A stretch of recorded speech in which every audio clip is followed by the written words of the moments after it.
You're a tank commander in an M1 Abrams racing down a highway at 40 miles per hour straight into downtown Baghdad. It's April 5, 2003. Iraqi fighters are firing rocket-propelled grenades from overpasses. Technical trucks with machine guns are shooting from side streets. Your convoy is taking fire from every direction. But you're not stopping.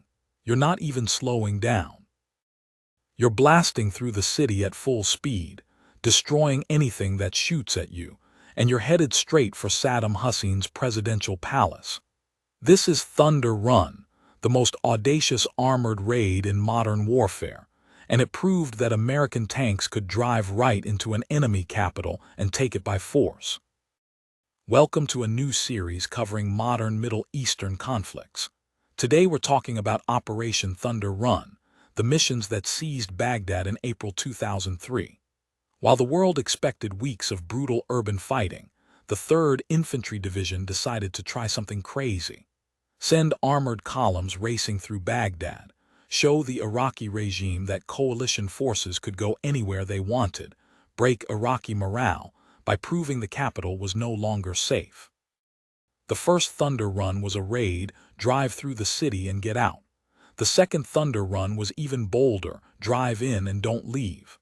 Occupy the government district, take Saddam's palaces, and dare the Iraqi military to try stopping you. The plan seemed insane to many commanders. Urban warfare is a tank's nightmare. Buildings provide cover for ambushes. RPGs can destroy tanks from short range. Streets funnel vehicles into kill zones.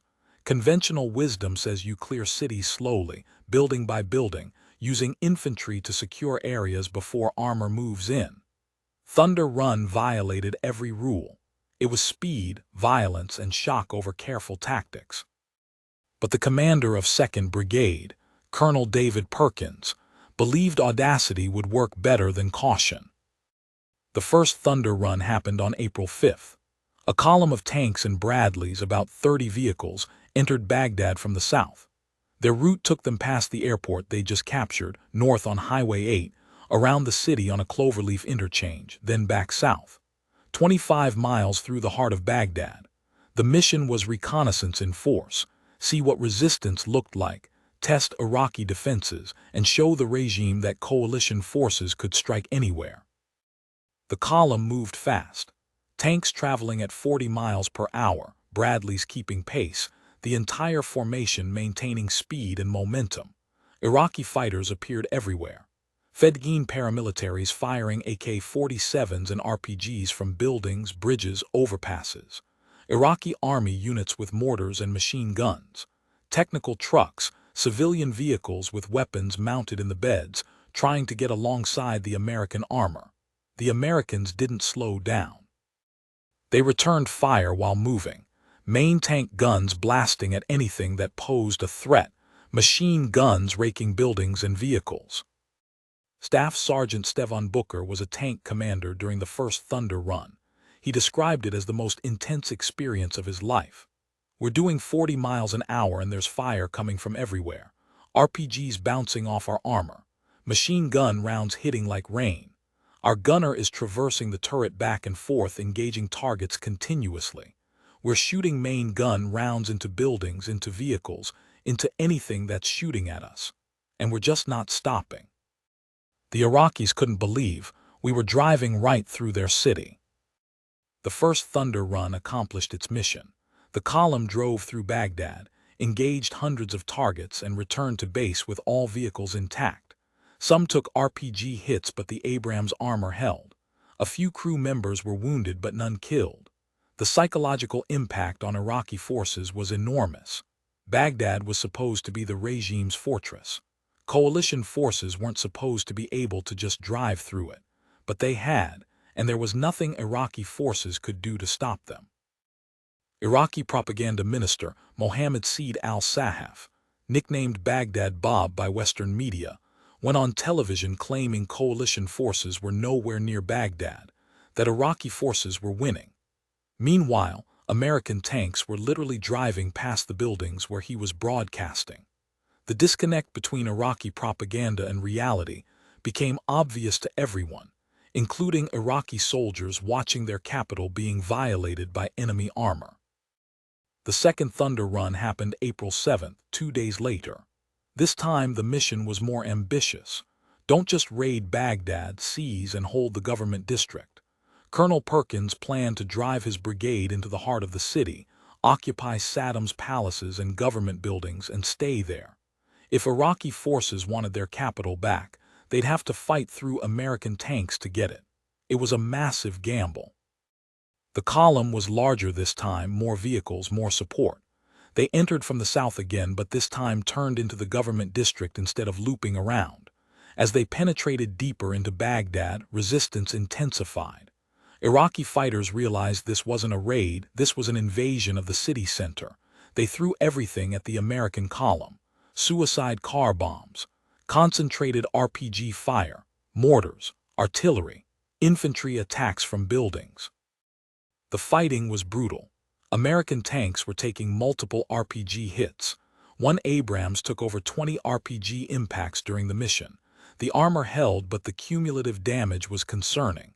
Some tanks had their external equipment destroyed, radios knocked out, antennas shot off. Bradleys suffered more damage, their thinner armor more vulnerable. Several Bradley crews were wounded when RPGs penetrated. But the column kept moving, kept fighting, kept pushing into the government district. The key was combined arms.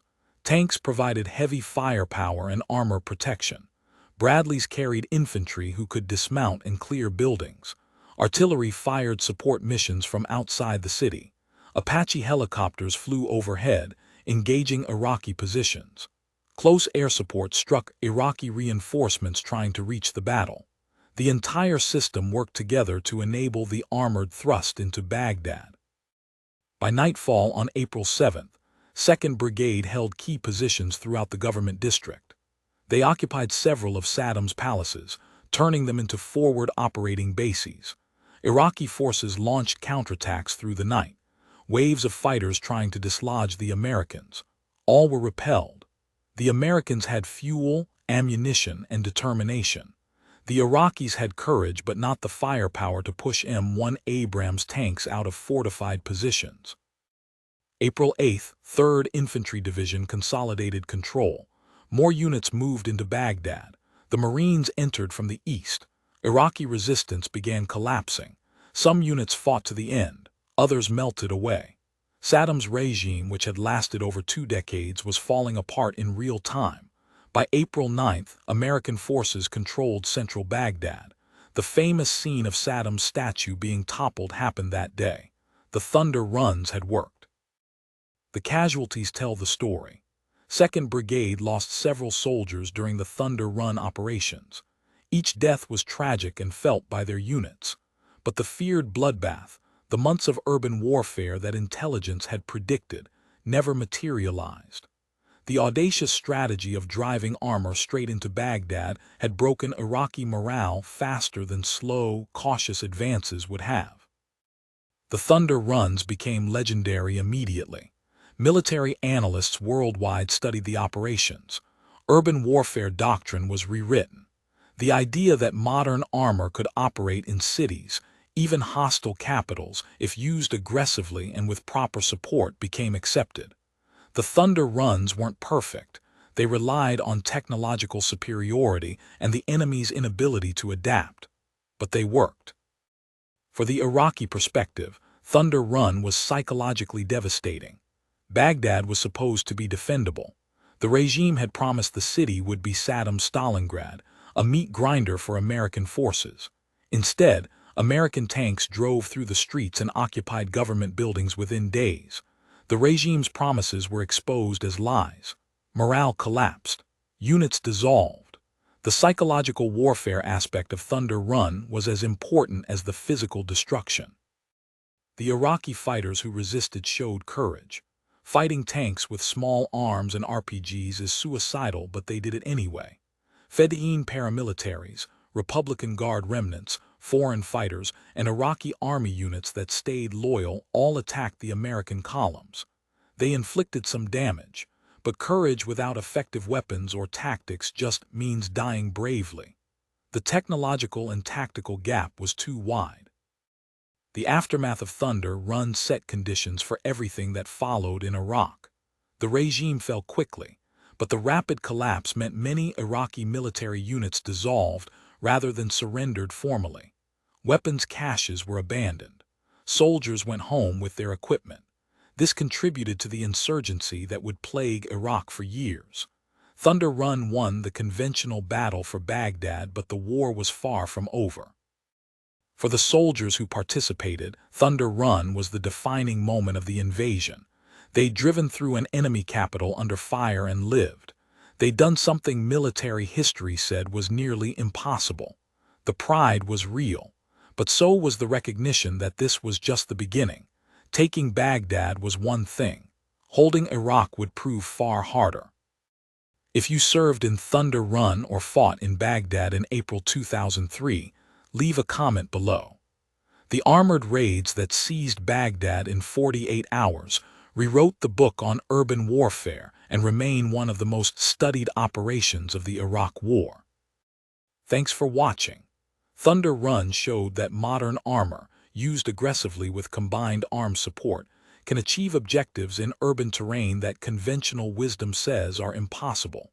40 miles an hour through downtown Baghdad, destroying resistance, occupying palaces, and breaking an enemy regime in days instead of months. That's what audacity looks like in modern warfare. Colonel Perkins and 2nd Brigade proved it could be done. The Thunder Runs will be studied in military academies for decades as an example of how speed and violence of action can overcome seemingly impossible odds. If you enjoyed this story from the Iraq War, hit that subscribe button. We're expanding beyond Desert Storm to cover all modern Middle Eastern conflicts. From Baghdad to Fallujah, from Afghanistan to Syria, we're telling the stories of the battles that shaped the region. I'll see you in the next one.